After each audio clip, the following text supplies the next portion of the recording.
అందరికీ నమస్కారం and welcome to this candid conversation. మార్చి 8 అంతర్జాతీయ మహిళా దినోత్సవం జరుపుకుంటూ ఉంటాం.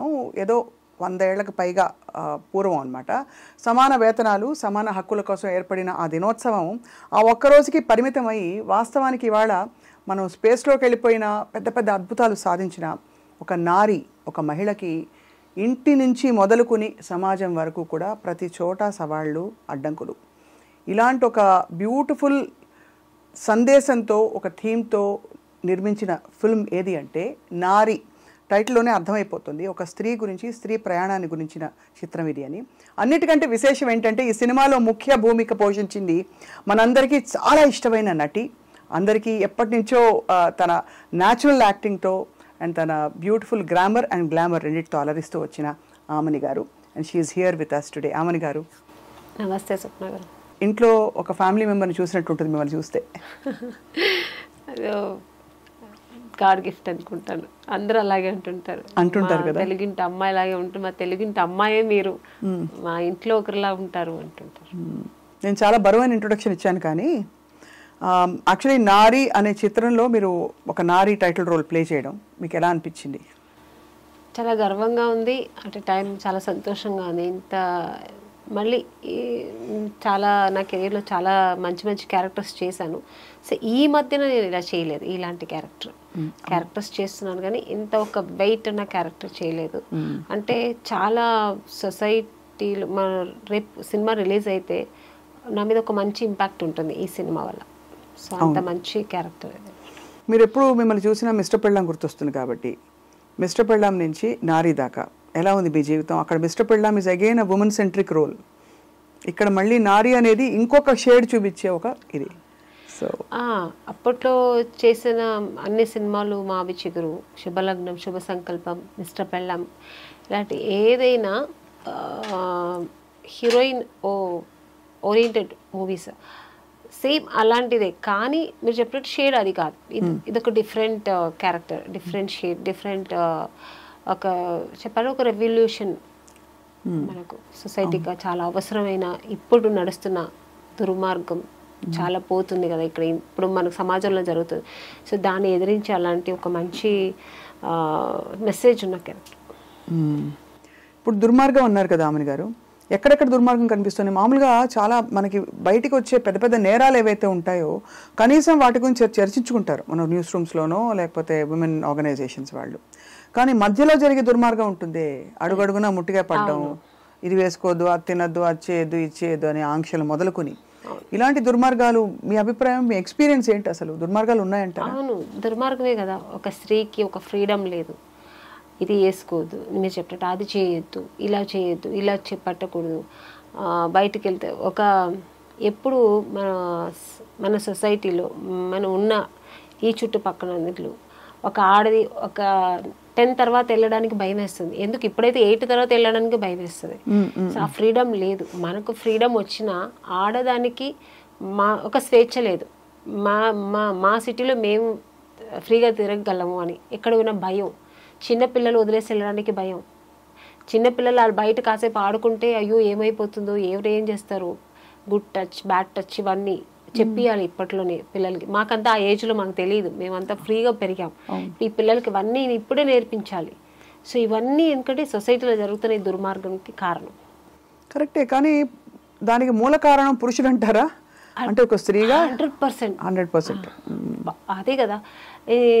అంటే పురుషుడు కూడా ఎలా అయిపోయాడంటే సిచ్యుయేషన్, ఇప్పుడు ఈ ఫోన్స్, యూట్యూబ్స్, ఇవన్నీ సోషల్ మీడియాలో ఇవన్నీ వచ్చిన తర్వాత ఎక్కువ అయిపోయింది. ఉండేది అప్పట్లో నుంచి ఉంది, ఇది 20% ఉండేది, 80% గుడ్ ఉండేది. ఇప్పుడు ఏమైంది, 80% ఇది ఎక్కువ అయిపోయి 20% మంచిగా ఉందండి. కానీ అదేమిటో ఆశ్చర్యం, మనకి అదే సెల్ ఫోన్ ఉంది, విమెన్కి అదే యూట్యూబ్ ఉంది, మనమేమి విచ్చలవిడిగా ఏం మారిపోలేదే. అది మా స్త్రీకి ఉన్న ఒక న్యాచురల్ అది ఆ గుణం, అది ఆ గుణం, ఆ కట్టుబాట్లలో అట్ ద సేమ్ టైం మంచి చెడులు తెలుసుకునే విచక్షణ, వివేకం ఉన్నా కూడా ఏం చేయాలి ఏం చేయకూడదు అనే డిక్టేషన్ ఇచ్చేది మాత్రం ఒక పురుషుడు. ఇప్పుడు అప్పట్లో సీతాదేవి గారు, రామాయణంలో సీత అనుకుంటా, అలాంటి సీతాదేవులు ఎంతో మంది ఉండేవారు. రావణాసుడు అప్పుడు ఎక్కువ ఉండేవాడు, ఇప్పుడు అది ఎక్కువైపోయింది. రావణాసుడు ఎక్కువైపోయి రాముడు తక్కువైపోయారు ఇప్పుడు. అది అవును గుణం. అండ్ బహుశా అంటే నాకు పోస్టర్ చూస్తే అర్థమైంది, మీరు ఒక చక్కటి అమ్మవారి అవతారం సగం, అంటే అందులో మీ పవర్ చూపించడానికి. దాంతో పాటు ఆఫ్ కోర్స్ ద విమెన్ అని రాశారు పోస్టర్లో, ఉమెన్ పవర్ బేసికలీ. సో ఆమెని గారు మీ ఎక్స్పీరియన్స్ చెప్పండి as a women travelling through an industry, and ఈ ఎస్పెషలీ ఈ ఫిల్మ్ చేస్తున్నప్పుడు ఎక్కడెక్కడ కనెక్ట్ అయ్యారు మీరు? చాలా కనెక్ట్ అయ్యాను నేను, నా పర్సనల్ లైఫ్కి కనెక్ట్ అయ్యాను. ఎందుకంటే నేను ఇండస్ట్రీలో స్టార్టింగ్ నుంచి ఒక చిన్న బిడ్డలాగా ఇక్కడి నుంచి ఇక్కడ నేను ట్రావెల్ అయ్యాను. నాకు ఊహ ఏమి అంతగా ఎక్స్పీరియన్స్ తెలియదు, టూ యంగ్ అప్పుడే నేను ఇండస్ట్రీకి వచ్చాను. సో అప్పుడు నాకు ఇండస్ట్రీ అంటే ఏమో తెలియదు, ఇక్కడ మనుషులు ఏమో తెలియదు. చుట్టుపక్కల ఒక 30 మంది మగాళ్ళంటే ఆడవాళ్ళు ఒకరిద్దరు ఉంటాం అంతే. ఇప్పుడైనా మేకప్ ఉమెన్స్ అనేది చాలా మంది వచ్చారు, అప్పట్లో అది కూడా లేదు, అందరికీ మగవాళ్ళే. ఒక హీరోయిన్ ఒకరు ఉంటారు తప్ప ఏదో టచ్ అప్ అలా ఉంటారు అంతే. సో అలాంటి ఒక మధ్యలో నుంచి ట్రావెల్ చేస్తూ వచ్చాను. సో అంటే అందరినీ చెడు చెప్పట్లే. సో అలాంటి సిచ్యుయేషన్లో కూడా మాకు ఒక అవేర్నెస్ కావాలి, భయం ఉండేది ఏమవుతుందో. సో కొన్ని సిచ్యుయేషన్స్ మేము కూడా ఫేస్ చేస్తూ వచ్చాము, అవన్నీ బయటకు చెప్పలేము. అసలు అంటే ఫేస్ చేస్తామంటే చిన్న చిన్న విషయాలు. సో ఇవన్నీ లేడీస్కి జరుగుతూనే ఉంది, మన బయట మాత్రం కాదు ఇండస్ట్రీలో కూడా ఉంది. సో ఇవన్నీ కారణం మగాళ్ళు. అంటే మీరు అన్సేఫ్ ఫీల్ అవడమా, రెస్పెక్ట్ తగ్గిందని అనుకోవడమా ఏంటి? రెస్పెక్ట్ కాదు, అన్సేఫ్, ఒక భయం ఉండేది. ఏం జరుగుతుందో, ఎవరు ఏం కామెంట్ చేస్తారు, ఒక మేకప్ రూమ్ లో సపరేట్ గా ఉండడానికి ఒక భయం. మేకప్ మెనే వేసేవాడు, ఇట్లా మేకప్ వేస్తూ ఉన్నప్పుడు తను ఎక్కడ ఏం టచ్ చేస్తా అదొక భయం ఉండేది. ఇదన్నీ అప్పుడు మనకు భయం కదా ఉండేది. తర్వాత ఎక్స్పీరియన్స్ అవుతున్నప్పుడు మనకు ఒక ధైర్యం వచ్చేది, నేను వేసుకుంటా మేకప్, నువ్వు అక్కడ పెట్టేసి వెళ్ళిపో, నేను వేసుకుంటా. ఆ ధైర్యం నాకు వచ్చి నేను వేసుకోవడం. సో అలా స్ట్రాంగ్ అయితే వస్తాం కదా ఒక లేడీస్ అలాగా. సో అలాగే అన్ని ఇండస్ట్రీలో అందరూ ఆడవాళ్ళు అన్నిట్లో స్ట్రాంగ్ అవ్వాలి.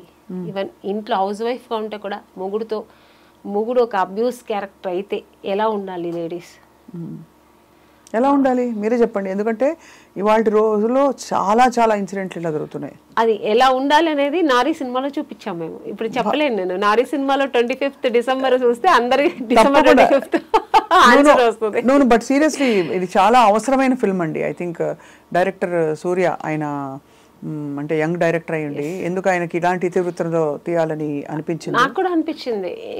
ఎందుకు ఇలా అనిపించింది అంటే నిజంగానే కమర్షియల్గా ఆలోచించకుండా సొసైటీకి సమాజానికి ఒక మంచి సినిమా ఇవ్వాలి. ఇప్పుడు జరుగుతున్న అన్ని ఏమేమి జరుగుతున్నాయి చెడ్డ విషయాలు కానీ, మనకు ఆడవాళ్ళకి జరుగుతున్న ద్రోహాలు కానీ, అన్యాయాలు కానీ, ఇవన్నిటికీ ఒక న్యాయం కావాలని ఒక సినిమా తీశారు ఆయన. నిజంగానే బాగుంది. సొల్యూషన్ ఇవ్వగలిగారా? ఆ సినిమా చూస్తే తెలుస్తుంది. ఎందుకంటే లేదండి, ఎప్పుడు ఏ అకృత్యాలు జరిగినా సొల్యూషను హస్బెండ్కి వైఫ్ ఎలా ఇస్తుంది సొల్యూషన్, తండ్రికి కూతురు ఎలా ఇస్తుంది, కొడుకుకి అమ్మ ఎలా ఇస్తుంది, ఎక్కడెక్కడ ఏం జరిగితే చెడుకి ఎక్కడెక్కడ లేడీస్ అక్కడ స్ట్రాంగ్ అవ్వాలి, ఒక ఉమెన్ ఎలా స్ట్రాంగ్ అవ్వాలి, ఎంత పవర్ఫుల్గా ఉండాలి అనేది ఈ సినిమాలో చూపించారు. మీతో పాటు యాక్ట్ చేసిన వాళ్ళు కూడా మంచి మంచి యాక్టర్స్, అంటే మంచి రిచ్ స్టార్. ప్రగతి గారు ఒక మంచి పవర్ఫుల్ ఒక లాయర్ క్యారెక్టర్ చేశారు. ప్రగతి గారు ఆల్రెడీ ఆవిడ పవర్ ఉమెన్ తెలుసు కదా, ఆవిడ వెయిట్ లిఫ్టింగ్ అవి చూసారా మీరు? బాబోయ్, అమ్మో, she's like amazing. So naturally ఆవిడ అలా ఉంటుంది. ఇప్పుడు దీంట్లో ఇంకా మంచి క్యారెక్టర్ ఆవిడ, లాయర్ క్యారెక్టర్. తర్వాత ఇక నిత్యశ్రీ అమ్మాయి కూడా చాలా మంచి. ఇప్పుడు ఆ అమ్మాయి చెప్పిన డైలాగే అంత వైరల్ అయింది. నాకు మగాడిగా మారాలనిపిస్తుంది. అది అంటే దాని ఆంతర్యం ఎలా అర్థం చేసుకున్నారు రామని గారు మీరు? అంటే ఈ స్క్రిప్ట్ మీరు నరేషన్ విన్నప్పుడు కానీ డైలాగ్ వచ్చినప్పుడు వాట్ డిడ్ యూ థింక్? చాలా మంది అగ్రెసివ్గా మారిపోయిన ప్రతి మహిళ అలాగే ఫీల్ అవుతుంది, లోపల ఆడతనం చచ్చిపోతుంది కదండి. ఎంతసేపు మనం కాపాడుకుంటూ కవచాలు కట్టుకుని దుమ్ము దులిపేలాగా అందరినీ అలా ఉండకూడదని చెప్పే క్యారెక్టర్ నారీ క్యారెక్టర్ నాది. అంటే నారీ అంటే ఉమెన్. ఒక స్త్రీ ఏం చెప్పబోతుంది, ఇలా ఉండాలి, మనం ఇలా ఉంటేనే ఉండగలుగుతాము, ఒక మగాడికి మనం ఆన్సర్ చేయగలుగుతాం, ఒక చెడ్డ మగాడికి మనం ఆన్సర్ చేయగలుగుతాం. ఎలా ఆన్సర్ చేయాలి చెప్పండి ప్లీజ్. చెప్తే కుదరదు, మీరు సినిమా చూడలేరు. సినిమా మీరు చెప్తే ఇంకా వెళ్ళి సినిమా చూడాలనిపిస్తుంది. లేదు, అది ఇంట్రెస్ట్ ఉండదు. తర్వాత డైరెక్టర్ గారు నన్ను తిడతాను, మీరు చెప్పేశారు కదా ఆమెని గారు, ఇంకా నేనే సినిమా తీసే ప్రశ్న, టికెట్ ఇచ్చి సినిమా చూడాలి కదా. ఇదివరకు అనుకునే వాళ్ళం ఇలాంటి సప్రెషన్ మామూలుగా కొంతమందికి చదువు లేని వాళ్ళలో జరుగుతుందని. చదువుకున్న వాళ్ళల్లో కూడా, చదువుకున్న కుటుంబాల్లో బాగా మంచి ప్లేసెస్లో ఉన్న వాళ్ళని కూడా స్త్రీకి ఆంక్షలు, రకరకాల ఒత్తిళ్ళు, సవాళ్ళు, కామెంట్లు, ఇంకా రెస్ట్రిక్షన్స్ చాలా ఉంటాయి. అవునా, నిజమేనా? అలా ఒకవేళ పురుషులు అలా బ్యాడ్గా బిహేవ్ చేస్తే, అబ్యూజివ్ క్యారెక్టర్స్ ఉంటే జెంట్స్ అలాగే చేస్తారు కదా, జెంట్స్ అందరూ అంతే కదా అని ఇంకొక స్త్రీ సమర్థించగా కూడా నేను చూసా. సో స్త్రీలకు కొంచెం శత్రువులు అంటారు. శత్రువులు కాదు, అర్థం చేసుకోలేరంటారు. అర్థం చేసుకోలే కొన్ని క్యారెక్టర్స్ ఉంటారు. అదే దాన్ని ఏమంటారంటే ఇన్ఫెరిటీ కాంప్లెక్స్ ఉంటుంది కదా, అలాంటి వాళ్ళు కొంచెం అలా ఉంటారు. ఏంటి, జెంట్స్ అలాగే చేస్తారు, జెంట్స్ అలాగే చేస్తారు అలా. ఇప్పుడు నేను ఒక ఏదో యూట్యూబ్లో కానీ మన ఇన్స్టాలో ఏదో పెడతాము, కమెంట్స్ వస్తాయి, మంచి ఉంటే చెడు ఉంటాయి, మనం తీసుకునే దాన్ని బట్టి. ఇప్పుడు చెడు ఉందనుకోండి, దాన్ని బ్లాక్లో పెట్టేసి ఇంకా మనకు అనవసరం. బట్ ఎక్కడో అక్కడ మనం కూడా ట్రిగర్ అవుతాం, ఎవడరా నా ఒక్కడు నా ఇలా పెట్టాడని. కానీ వాడిని ఎత్తుకొని వెళ్ళి మనం కొట్టలేము. అవును, కానీ దాన్ని కూడా ఎలా చేయగలము అనేది మన ఈ సినిమాలో ఇది చాలా పెద్ద ఇష్యూ అండి. ఎంత ఒక శక్తిగా మారాలి ఒక స్త్రీ అనేది మాకు నారీ సినిమాలో డైరెక్టర్ గారు చాలా చక్కగా చూపించారు. అనిపిస్తుంది మాకు చిన్న చిన్న విషయాలు, ఏది ఎవడోడు మనకు తెలియదు, బ్యాడ్ కమెంట్ పెడతాడు, చంపేయాలని ఉంటుంది మనకు, కానీ చేయలేము. సైలెంట్ గా బ్లాక్ లో పెట్టేస్తాం. అరే అంటే అదే పెద్ద యాక్షన్ అనుకుంటాం. అదే చాలా చేసేసాం మనం, చక్కగా నేనైతే బ్లాక్ చేసి పడేసాను చెప్పుకుంటాం. వాడు మన అన్నప్పుడు దానికి రియాక్ట్ అవ్వాలి. కానీ ఎంతమందికి అవుతారు అలాగా? అవ్వలేం కదా. కొన్ని సిచ్యుయేషన్స్ మనం అలా అవ్వాల్సి వస్తుంది, తప్పదు. సో మనకు డైరెక్ట్ గా వచ్చినప్పుడు మనం రియాక్ట్ అవ్వాలి, తప్పకుండా అవ్వాలి. అదైతే ఇది ఇండైరెక్ట్ గా అవ్వనప్పుడు మనం ఏం చేయలేము. స్త్రీలని మామూలుగా sentimental బంధాలలో ఇరికించి, me so and Soane కదా చెప్పి, నీ భర్తే కదా నేను అన్నది, నీ భర్త నీ మంచిగా చెప్తాడు కదా, నీ మంచిగా కొట్టుంటాడు, నువ్వు ఏదో తప్పు చేసావని నేను కరెక్ట్ చేయడానికి, భర్త నేను కరెక్ట్ చేయకపోతే ఎవరు చేస్తారు అనే వాళ్ళకి మీరు ఏం చెప్తారు? నారీ సినిమా చాలా తప్పండి. భర్త ఏం చేయడం మనకు తెలియదా? ఇప్పుడు ఒక లేడీస్ మేము ఎలా ఉంటాం, పెళ్లి చేసుకునేప్పుడు తెలుసు, నేను వైఫ్గా ఎలా ఉండాలని తెలిసే కదా ఉంటాము. మా కంఫర్ట్ జోన్లో మనం ఉంటాము, మొగుడికి ఏం కావాలో మనం చేసి పెడతాము. ఇంక ఇలా ఉండు అలా ఉండు చెప్తూ ఉంటే నిజంగానే లేనిది అడ్డదారిలో పడిపోతుంది ఆడది. అలా చేయకూడదు, ఎప్పుడు ఒక అనుమానాస్పదం ఉండకూడదు. తనకు ఒక ఫ్రీడమ్, ఒక లిబర్టీ ఇవ్వాలి. ఆ లిబరల్ ఉన్నప్పుడే లేడీస్ కూడా ఫ్రీ మైండ్తో ఉంటారు. నేను అందరికీ అన్వయిస్తాను అనుకోలేదు, కొంతమందికి అయితే ఇది అన్వయిస్తుంది. ఎందుకంటే ఒక బానిస కాదు కదా మనం, ఇద్దరు ఒక మంచి అండర్స్టాండింగ్ కదా. ఒక హస్బెండ్ అండ్ వైఫ్ ఒక ప్యూర్ లవ్, ఒక బ్యూటిఫుల్ వండర్ఫుల్ లైఫ్. అది ఇద్దరు అలా జర్నీ చేస్తేనే బండి బ్యాలెన్స్కి వెళ్తుంటుంది. ఎక్కడ ఏదైనా అన్బ్యాలెన్స్ అవుతుంది. నేనైతే ఇలాంటివి కూడా చూశాను. రాత్రి 9:30 వర్కింగ్ ఉమెన్కి 9:30, 10కి నువ్వు మెసేజ్కి రిప్లై ఇస్తున్నావు అంటే వాట్సాప్లో నువ్వు అవైలబుల్గా ఉన్నావని హింట్ ఇస్తున్నావా వాళ్ళకి అని మొగుళ్ళు అనగా కూడా చూశాను నేను. నిజం చెప్తున్నా, అంత మీరు అనుమానం అన్నారు కాబట్టి చెప్తున్నా. ఎంతకంటే హీనంగా కూడా ఉన్నారండి. ఫోన్ కొంచెం ఇప్పుడు ఎవరికో ఇప్పుడు నేనే తీసుకోండి, మా అసిస్టెంట్కి ఇప్పుడు రేపు ఏంట్రా, రేపు మనకు ఎన్నింటికి ఏమైనా మేనేజర్ కనుక్కుని ఫోన్ చేసేటప్పుడు మా హస్బెండ్ ఇప్పుడు ఒక ఎగ్జాంపుల్, ఏంటి ఎవరితో మాట్లాడుతున్నావు, 7ంటికి అది 6 o'clock ఎవరితో మాట్లాడుతున్నావు, ఎప్పుడు ఎంగేజ్ ఏంటి, ఇలా మాట్లాడే మగాళ్ళని కూడా చూసాను నేను.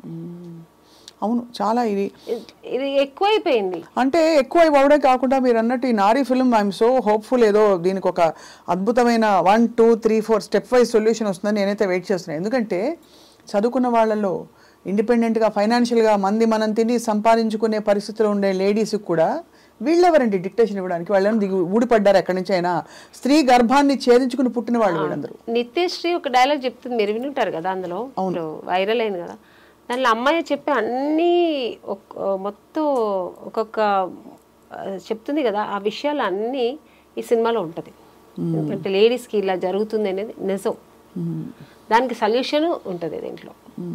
దానికి సొల్యూషన్ ఉంటుంది అనేదే నాకు చాలా హ్యాపీగా ఉంది. ఎందుకంటే ఎప్పుడు ఏది జరిగినా బట్ ఎలా సొల్యూషన్ ఇస్తుంది అనేది వండర్ఫుల్. డైరెక్ట్గా చాలా బాగా చేశారు. నేను కూడా అనుకోలేదు అది క్లైమాక్స్ అలా ఉంటుందని.